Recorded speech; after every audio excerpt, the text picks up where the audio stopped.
முஸ்லீம்களுக்கு வேற சாய்ஸ் இருக்கு. திமுக, அதிமுக அந்த திமுக பக்கமே இருக்காங்க. தொடர்ந்து திமுகவுக்கு வாக்களிச்சுட்டு வராங்க. அதிமுக கடந்த தேர்தலை மட்டுமே பாஜக பக்கம் இல்லை. இருந்தாலுமே அதிமுகவை சிறுபான்மை நம்பவில்லை, முஸ்லீம்கள் நம்பவில்லை. இந்த முறை நம்பணும் அப்படிங்கிற வாய்ப்பு இருக்குன்னு நீங்க சொல்றீங்க.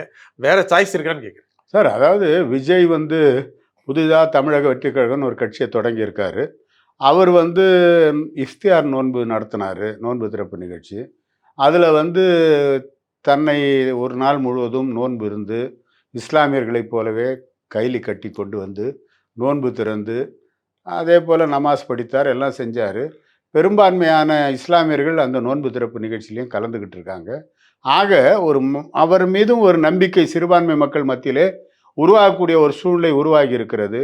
ஆக திமுக தேவையில்லை என்று எதிர்பார்க்கக்கூடிய இஸ்லாமியர்கள் ஒன்று அதிமுகவுக்கு வாக்களிப்பார்கள், இல்லை என்றால் தமிழக வெற்றி கழகத்தினுடைய விஜய்க்கு வாக்களிக்கக்கூடிய வாய்ப்பு இருக்கலாம். ஓட்டு பிரியுங்கிறீங்களா? முஸ்லீம் ஓட்டு பிரியுமா? கண்டிப்பா திமுகவுக்கு சாலிடா வராது சார்.